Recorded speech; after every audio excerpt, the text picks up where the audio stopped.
كل الشركات اللي نزلت جديد بتسعير مظبوط او لسه بيبداوه نجح. الشير بتاع الماركت بتاع الويست في الانفست هيبقى وحدات فندقيه اعلى من الفترات اللي فاتت والتجاري هيحصل شويه غربله للماركت وباعوا كتير واخروا في كونستراكشن، فبالتالي بقى عنده مشكله ان هو يكمل. هو الشرعيه بتاعته رايحه فين؟ الاستثمار رايح فين؟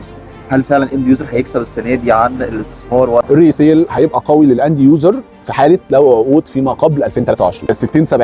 60-70% كان انفسترز و40% اند يوزر. السنه دي ممكن تبقى ايكوال نفس المعادله، الفرق بس في الديماند على برايمر ولا ريسيل.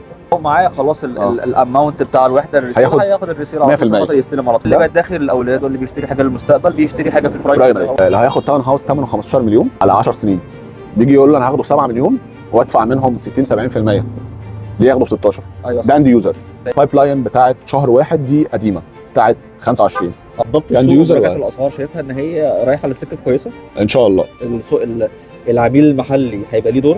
العميل المحلي كده كده طول عمره ليه دور، حتى لو هي برسنتج، حتى لو هي برسنتج صغيره، بس في الاخر بتاثر في القوه الشرائيه. ما عرفش يعدل في الاسعار فوقف شويه. المشروعات القديمه ما ينفعش يعمل فيها اعاده تسعير لانه هيضر كل الناس اللي اشترت. يعمل برايسز تبقى مناسبه للفاليو بتاع اليونت، ونتمنى ان ده يحصل في 26 ان شاء الله. كل الديفلوبر بيجهزوا فيما بعد رمضان. في كذا مشروع توب ديفلوبر في مصر، منهم في الويست ومنهم في الاست ومنهم في العاصمه الاداريه. اتكلم مع الكاميرا بقى.